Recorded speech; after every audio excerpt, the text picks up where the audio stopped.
Accounting treatment of A goodwill in the admission of a new partner. Goodwill क्या होती है? जो आपकी मार्केट रेपुटेशन होती है।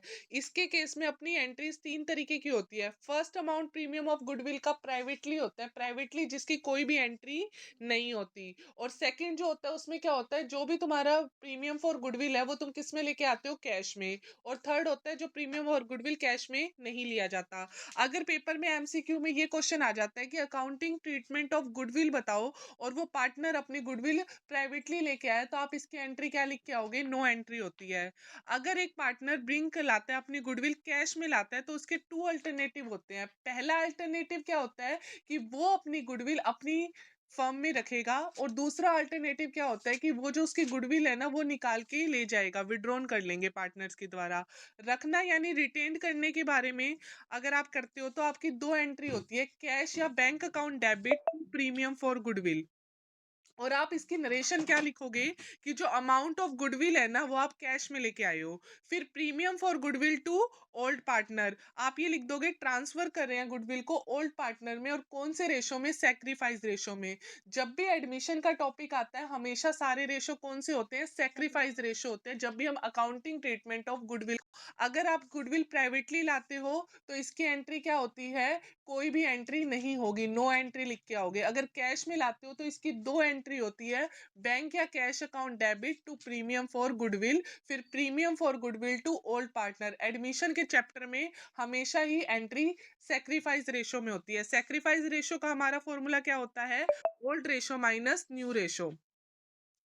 अगर वही गुडविल पार्टनर विड्रॉन कर लेते हैं तो पहली दोनों एंट्री तो होगी, फिर एंट्री क्या होगी? Old partner to bank.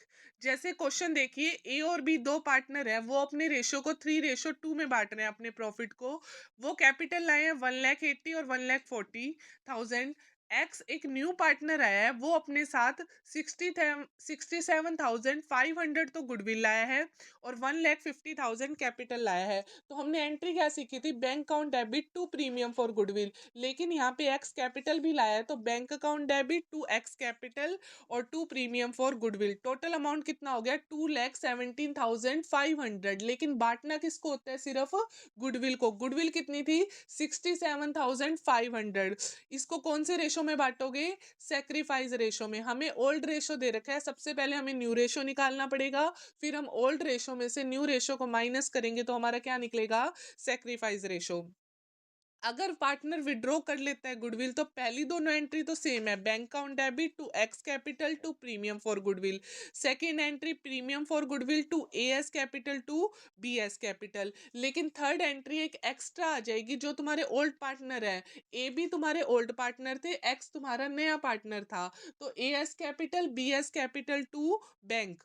और आप यहाँ पे लिख दोगे कि the amount of goodwill withdrawn by the old partner. अब निकलता कैसे? आपको क्या ट्रिक सिखा रखी है? अगर क्वेश्चन में कोई भी इंफॉर्मेशन गिवन नहीं होती तो हम टोटल प्रॉफिट को क्या मानते हैं? 1। में से 1/4 माइनस करोगे, आंसर क्या बच जाएगा? 3/4। फिर आप मल्टीप्लाई करके इसका क्या निकाल दोगे? New ratio. आपने इसमें ओल्ड रेशो यूज नहीं करना, सेक्रीफाइस करना है। उसका फॉर्मूला होता है old ratio minus new ratio.